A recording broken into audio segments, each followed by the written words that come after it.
लेखनी और आप सभी का स्वागत है स्वामी न्यूज पर। आइए चलते हैं प्राइम टाइम बुलेटिन की ओर। राष्ट्रीय स्वयंसेवक संघ के स्थापना दिवस पर आज स्वयं सेवकों की ओर से शहर में 11 जगहों पर पथ संचलन निकाला गया। इस दौरान संघ के सदस्यों द्वारा सभी जगहों पर विजयदशमी पर शस्त्र पूजन किया गया। राष्ट्रीय स्वयंसेवक संघ के स्थापना दिवस पर स्वयंसेवकों की ओर से शहर में 11 अलग अलग स्थानों पर पथ संचलन निकाला गया। इस दौरान जगह जगह पुष्प वर्षा कर संघ सदस्यों का स्वागत किया गया। पथ संचलन में बच्चों से लेकर बुजुर्गों तक शामिल हुए। इस अवसर पर सुरक्षा की दृष्टि से पुलिस जाब्ता भी मौजूद रहा। वहीं सभी जगहों पर विजयदशमी पर शस्त्र पूजन किया गया। इस मौके पर शहर के दीनदयाल नगर क्रमांक 3, मुकुंद गार्डन, आदर्श नगर, वीर सावरकर नगर, दहाड़से नगर सहित शहर के कई स्थानों से पथ संचलन निकला। वहीं संघ के सदस्यों ने राष्ट्र को एक करने के साथ ही बुराई पर अच्छाई की विजय की जानकारी देते हुए राष्ट्र के लिए सभी को एक होने का आह्वान किया।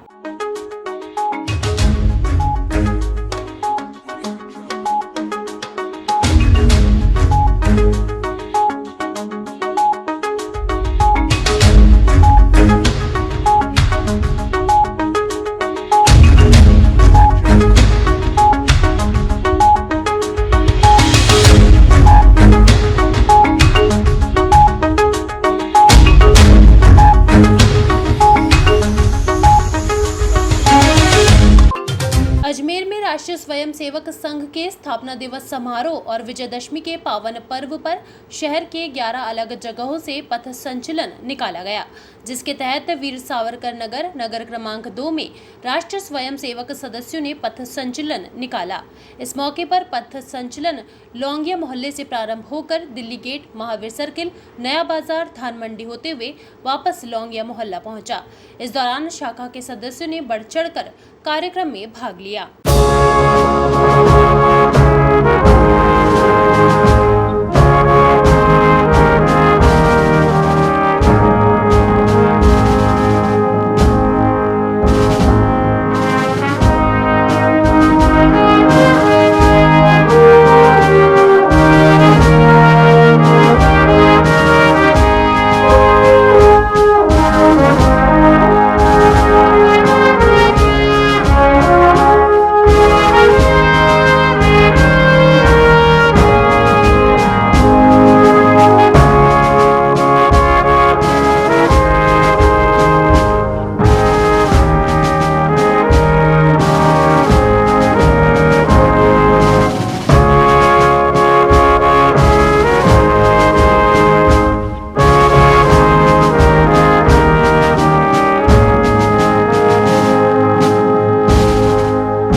प्रत्येक वर्ष विजयादशमी संघ का स्थापना दिवस है, तो हमको इसको मनाते हुए भी करीब 100 साल होने को है।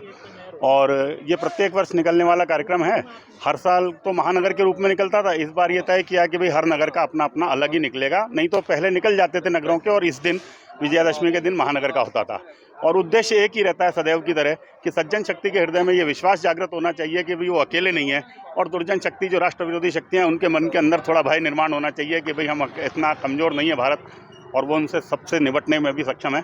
ये संदेश हम जनता को और सामान्य नागरिकों को सबको देना चाहते हैं। इसी हिसाब से शुरू होगा धान मंडी और इधर सब चक्कर काट करके। इसका मार्ग है अपने पास, प्रिंटेड आपको दे देंगे हम। वहाँ से होता है वो वापिस यहीं आकर समाप्त होता है। वाहन सबके यहाँ खड़े होते हैं, इसलिए यहीं ला करके समाप्त होता है। नगर है, 11 नगर है, सब नगरों में अपना अपना निकल रहा है। थोड़ा समय में अंतर हो सकता है, कोई का 8 बजे, कोई का 9 बजे, कोई का 10 बजे, लेकिन सारे नगरों में। प्रजापिता ब्रह्म कुमारी ईश्वरीय विश्वविद्यालय की ओर से शास्त्री नगर सेवा केंद्र पर ब्रह्म कुमारियों द्वारा माता दुर्गा के 9 रूपों की झांकियां सजाई गई। इस अवसर पर संगीतमय भजन संध्या का कार्यक्रम आयोजित किया गया। प्रजापिता ब्रह्म कुमारी ईश्वरीय विश्वविद्यालय की ओर से शास्त्री नगर सेवा केंद्र पर ब्रह्म कुमारियों द्वारा माता दुर्गा के 9 स्वरूपों की अद्भुत झांकियां सजाई गई। इस दौरान संगीत संध्या का कार्यक्रम आयोजित किया गया। वहीं आज विजयदशमी के अवसर पर ब्रह्म कुमारी नवनिर्मित भवन का उद्घाटन किया जाएगा और शहर के कई गणमान्य लोग कार्यक्रम में मौजूद रहेंगे। शांति प्रजापिता ब्रह्मा कुमारी ईश्वरीय विश्वविद्यालय की ओर से यहाँ शास्त्री नगर सेवा केंद्र पर विशेष नवरात्र के पावन पर्व पर माता रानी के दर्शन के निमित्त माता रानी के 9 स्वरूपों की झांकी लगाई गई है। और आज विशेष यहाँ पर संगीत संध्या का कार्यक्रम होने जा रहा है। और इस कार्यक्रम में विशेष हमारे माउंट आबू से हेडक्वार्टर से आदरणीय हमारे शीलू दीदी जी पहुँचे हैं। साथ में ही पूना मीरा सोसाइटी से हमारे नलिनी दीदी जी पहुँचे हैं। और इस संभाग की क्षेत्रीय संचालिका शांता दीदी जी हमारे बीच में है। अन्य गणमान्य अतिथि भी हमारे बीच में है। आज के संगीत संध्या के कार्यक्रम के लिए माउंट आबू ज्ञान सरोवर से नितिन भाई हमारे बीच में आए हैं, तो सभी का हम स्वागत करते हैं। चैतन्य देवियों के बारे में थोड़ा आप बताएं। विशेष ये चैतन्य देवियाँ जो इस सेवा केंद्र पर आने वाली जो हमारी बहनें हैं या सेवा केंद्र में रहने वाली जो बहनें हैं वो मेडिटेशन राजयोग का अभ्यास करती है। और उस अभ्यास से जो कि हम परमात्मा को याद करते, अपने मन को परमात्मा के साथ जोड़ते हैं।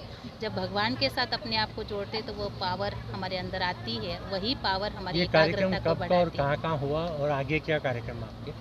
2 तारीख से लेकर के 4 तारीख तक ये अक्टूबर के समय में यह कार्यक्रम यहाँ पर रहा। और आगे जो है कल विशेष 5 अक्टूबर को नवनिर्माण भवन जो बना है प्रभु पसंद शास्त्री नगर राम भवन के सामने, जिसका विधिवत गृह प्रवेश होगा। और साथ में ही हम 3 बहनों को इस ईश्वरीय विश्वविद्यालय में 25 वर्ष पूर्ण हुए हैं, जिसका रजत जयंती समारोह पर यहाँ पर मनाया जाएगा। तो कल 10 बजे 5 अक्टूबर को विशेष ये कार्यक्रम रखा गया है, जिसमें हमारे शहर के गणमान्य अतिथि महापौर, उपमहापौर, विधायिका, विधायक सभी पहुंचने वाले हैं। शहर के वार्ड 24 में विधायक अनीता बघेल ने सीसी सड़क निर्माण कार्य का शिलान्यास किया। इस दौरान सड़क निर्माण कार्य के लिए विधायक कोष से 10 लाख रुपए की राशि स्वीकृत की गई। शहर के वार्ड 24 में विश्वकर्मा गली और सब्जी मंडी की गली में सीसी सड़क निर्माण कार्य की शुरुआत की गई। इस दौरान दक्षिण विधायक अनीता बघेल ने सड़क निर्माण कार्य का शिलान्यास किया। बता दें, सड़क निर्माण कार्य के लिए विधायक कोष से 10 लाख रुपए की राशि स्वीकृत की गई है। इस अवसर पर पार्षद लोकेश वर्मा, मोहन लालवानी, गोविंद राज, भवानी सिंह जेदिया, काजल जेठवानी सहित कॉलोनी वासी मौजूद रहे। आज वार्ड नंबर 24 में हमारे पार्षद जी लोकेश जी के कहने पर यहाँ जिस जगह हम खड़े हैं, एक तो उस वाली गली सीसी रोड पूरा कंप्लीट और विश्वकर्मा बगीची वाली गली, ये 2 सड़कों का निर्माण कार्य किया जाएगा। सब्जी मंडी वाली गली भी इसके साथ में है। तो ऐसे करके 10 लाख रुपए की लागत से ये तीनों सड़कें बनेंगी और कम्प्लीटली सीसी की सड़क बनेगी। विधायक कोष से ये राशि खर्च की जा रही है। हाँ, आगामी दिनों में 8 तारीख को वार्ड नंबर 34 में 20 लाख रुपए की सड़क का शिलान्यास किया जाएगा। और उसके आगे जो हमारा मुख्य रोड है साईं बाबा मंदिर वाला जो रोड, 2 करोड़ रुपए की लागत से वो मुख्य रोड का भी निर्माण कार्य किया जाएगा। आने वाले समय में लगभग 8 करोड़ रुपए की सड़कों का निर्माण कार्य किया जाएगा। 14 तारीख को अजमेर दक्षिण में जो गुलाबबाड़ी का शहरी डिस्पेंसरी है, माननीय हमारे केंद्रीय मंत्री अर्जुन मेघवाल जी के द्वारा उसका लोकार्पण किया जाएगा। 75 लाख रुपए की लागत से वो मेरे विधायक कोष से पूरा का पूरा डिस्पेंसरी बना है। साथ में जो स्थान है वो पार्क के लिए डेवलप किया जाएगा। 40 लाख रुपए की राशि उसमें खर्च की जाएगी। इस तरह से आने वाली दीपावली के अवसर पर बहुत सारे से विकास के कार्य अजमेर दक्षिण को सौगात के रूप में मिलने वाले हैं। जो मुख्य रोड है ना, ब्यावर रोड, उस पर एडीए द्वारा 4 करोड़ रुपए की लागत से निर्माण कार्य किया जा रहा है। और जैसे ही वो निर्माण कार्य पूरा होगा तो मैंने बताया ना कि मुख्य रोड जो रोड है ना साईं बाबा मंदिर वाला, वो 2 करोड़ रुपए की लागत से बन रहा है। और उस रोड के साथ साथ बनते हुए, क्योंकि ये एक ही रोड है, अलग अलग रोड नहीं है, तो जैसे ही वो कंप्लीट होगा तो इसके ऊपर पूरे पर कारपेटिंग की जाएगी। मैंने यही तो कहा, रेलवे हॉस्पिटल वाली जो रोड, ब्यावर रोड जिसको कहते हैं, वो श्री कोली राजपूत हितकारिणी सभा द्वारा सभा का 103वां वार्षिक स्थापना दिवस मनाया गया। इस अवसर पर खड़क पूजन किया गया। वहीं खड़क पूजन का कार्यक्रम पंडित ऋषि दत्त शर्मा द्वारा संपन्न किया गया। श्री कोली राजपूत हितकारिणी सभा द्वारा सभा का 103वां वार्षिक स्थापना दिवस मनाया गया। इस अवसर पर खड़क पूजन किया गया। वहीं खड़क पूजन का कार्यक्रम पंडित ऋषि दत्त शर्मा द्वारा संपन्न किया गया। समारोह में मुख्य अतिथि के तौर पर सभा अध्यक्ष कौस्तुभ सिंह भाटी मौजूद रहे। इस दौरान युवाओं द्वारा सांस्कृतिक प्रस्तुति एवं विशेष कलाओं का प्रदर्शन किया गया।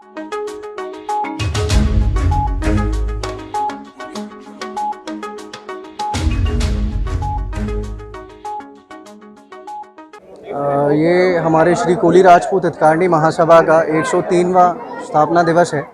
जिसका जो हम शुरू से इसको करते हुए आए हैं, खड़क पूजन हम यहाँ पर विजयदशमी के दिन करते हैं। आज भी वही आयोजन किया गया था। आज के दिन के लिए ख़ास ये है कि पिछले 27-28 सालों से मेरे पिताजी श्री ललित भाटी पूर्व मंत्री, वो इसकी अध्यक्षता करते आए हैं और हमारे पूर्वजों का जो पुराना तरीका इसको हमने लेकर के शस्त्र पूजन को आगे बढ़ाया है, उसी को इस कोरोना काल के बाद में वापस से शुरू करते हुए गति देते हुए हम लोगों ने आयोजन रखा हुआ है। आज विजयदशमी के दिन आप सब यहाँ पर थे, आपने खुद ने यहाँ पर इस प्रांगण के अंदर अखाड़ों का और उन बच्चों का क्या जोश था, क्या तैयारी थी, उसको आप खुद सब यहाँ महसूस कर सकते हैं। और मुझे खुद बहुत अच्छा लगा आज देख कर के कि इससे पहले यहाँ प्रांगण के अंदर तो जो लोगों की भीड़ होती थी वो होती थी निश्चित रूप से। आज अगर आप लोगों ने ध्यान दिया हो या नहीं, मैंने देखा कि लोग छतों पर छाते लेकर के खड़े हुए थे, उनमें भी जोश था कि हाँ, जो शस्त्र पूजन होता है उसके अंदर जो देखने के लिए जोश मिल रहा है, जो करतब है, जो पट्टेबाजी आप लोगों ने देखी, जो बच्चों ने करा, उसको मतलब इतना मंत्र मुग्ध करने वाला यहाँ पर जो प्रदर्शन बच्चों ने करा है वो काबिल तारीफ है। और उसी चीज़ को आगे अंजाम देते हुए हम लोगों ने भी अपना शस्त्र पूजन पूरा करा है। आज का दिन बुराई के ऊपर अच्छाई की विजय का प्रतीक है, उसका पूरा परिचय आप लोगों ने यहाँ पर देखा है। बस यही हम करते आए हैं। यहाँ पर 7 अखाड़ों ने पार्टिसिपेट करा था, जिसके अंदर से 1 अखाड़े हैं जिनके अंदर उनके उस्ताद गुजर गए थे, तो जो पगड़ी की रस्म होती है वो भी उनकी आज ही है, इसलिए वो यहाँ आकर के सिर्फ। नगर निगम की ओर से शहर के जवाहर रंगमंच में रामलीला का आयोजन किया जा रहा है, जिसमें कलाकार राम रावण का रूप धरकर समाज में व्याप्त बुराइयों को मिटाने का संदेश दे रहे हैं। धार्मिक नगरी अजमेर में नगर निगम की ओर से शहर के जवाहर रंगमंच में रामलीला का आयोजन किया जा रहा है, जिसमें कलाकार राम रावण का रूप धारण कर समाज में व्याप्त बुराइयों को मिटाने का संदेश दे रहे हैं। बता दें, पिछले 48 वर्षों से मथुरा वृंदावन की श्री रामकृष्ण ब्रजलोक कला केंद्र देश के विभिन्न राज्यों में रामलीला का मंचन कर रही है और यही संस्था प्रतिवर्ष अजमेर में रामलीला करती आ रही है। इस दौरान रामलीला में रावण का किरदार निभाने वाले स्वामी तेजपाल भारद्वाज ने संस्कृत संगीत व शास्त्रीय शिक्षा ग्रहण की है। बुधवार को रावण दहन से पूर्व उन्होंने स्वामी न्यूज से बातचीत करते हुए कहा कि आज समाज में बहुत बुराइयां व्याप्त है। देश में जिस तरीके का माहौल है उसे खत्म करना बेहद जरूरी है। वृंदावन से हरीश ठाकुर जी। लगभग मैं 6 वर्ष का हूँ, तब से कृष्ण लीला में भगवान कृष्ण का अभिनय किया। अभी अजमेर में हम रामलीला के लिए आए हैं और यहाँ राम का अभिनय हम कर रहे हैं, परंतु यहाँ उद्देश्य जो है, बहुत लोगों ने प्रश्न किया कि रामलीला का उद्देश्य क्या है। रामलीला का उद्देश्य ये है कि एक जन जागृति होना। अब जो हमारी युवा पीढ़ी है वो अनेक प्रकार के व्यसनों की ओर भाग रही है, या तो अनेक माध्यमों से, जो कि आप जानते हैं, जिनका नाम लेना भी उचित नहीं। आजकल व्यसनों में लोग, नई पीढ़ी अधिकतर जा रही है, तो वो नई पीढ़ी का रुझान ये राम जी की तरफ या धार्मिक भावनाओं की ओर हो, क्योंकि हर धर्म की अगर हम देखें तो सब धर्म अपने धर्म के लिए कट्टर हैं, परंतु हमारे जो हिंदू हैं ये अपने धर्म के लिए भी कट्टर बने, राम जी के लिए, अपने भगवान श्री कृष्ण के लिए। तो एक ये जागृति होना बहुत ज़्यादा ज़रूरी है। अब बहुत सी हम भी जब देखते हैं तो एक PFI करके लोग उसकी तरफ ज़्यादा जागृति हो रहे हैं, उसके ऊपर बैन भी हुआ है। फिर एक अभी अमुक नाम की एक फिल्म भी आ रही है, तो उस फिल्म का भी विरोध किया जाना चाहिए, क्योंकि जो राम जी का स्वरूप होना चाहिए या जो रावण का स्वरूप होना चाहिए, ठीक है, रावण में लाख बुराइयां थी, पर रावण भी एक मर्यादावान था। रामचरितमानस में भी वर्णन आता है कि जिस समय जानकी जी का हरण करने आया तो मन ही मन उसने भी वहां जानकी जी को प्रणाम किया है, तो ये एक मर्यादा का पालन किया। तो इसलिए जो मूवी के माध्यम से या फिल्म के माध्यम से दर्शाया गया है, ये सर्वथा अनुचित है। तो ऐसी चीज़ों का अवश्य विरोध किया जाना चाहिए, क्योंकि एक जो रावण का स्वरूप है उस तरीके से अब उसमें बहुत सारी गलतियां की हैं जो सब देखने में आ रही हैं। तो इसलिए मर्यादा का होना जरूरी है। राधा कृष्ण नाम का भी सीरियल बहुत ज़्यादा पॉपुलर हुआ था, तो उसके लिए भी हम कहना चाहेंगे कि शास्त्रों की विधि से ही हमेशा चलना चाहिए, क्योंकि श्रीमद् भगवत गीता में भी आता है कि यह शास्त्र विधिमुत्सृज्य वर्तते कामकारतः न स सिद्धिमवाप्नोति न सुखम न पराम गतिम। अगर शास्त्र की विधि से कोई काम न किया जाए तो फिर उसका परिणाम बहुत बुरा होता है, ना तो उससे सिद्धि प्राप्त होती है न परागति प्राप्त होती है, परिणाम बहुत भयानक होता है। इसलिए शास्त्र विधि का पालन करते हुए ही ये फिल्म जो निर्माता हैं इनको ध्यान देना चाहिए। इसमें सबसे बड़ा संदेश यही है कि हमारे जो संस्कृति है या हमारे जो मानबिंदु हैं, उन मानबिंदुओं के प्रति जो भटकाव है उसे दूर करने का जो है का हमारे राम चरित्र के माध्यम से हम भरसक प्रयास करते हैं और उसमें हमें सफलता भी मिल रही है। भगवत कृपा से उसमें सफलता मिल रही है। बहुत से लोग ऐसे हैं जिन्होंने बुराई, जैसे शराब पीना, मद्यपान करना, ये ऐसी जो है का बातें अपन की लीला को देख करके लोग जो है का अपना जीवन परिवर्तित कर रहे हैं। ऐसा हमने अनुभव किया। अब पूरे विश्व को तो जो है परिवर्तित नहीं किया जा सकता, किंतु फिर भी जो है का मतलब 100 में से 50% तो जो है उसका प्रभाव पड़ता है। ये मेरा अनुभव। आज के दौर में युवाओं में सबसे बड़ी बुराई कौन सी है?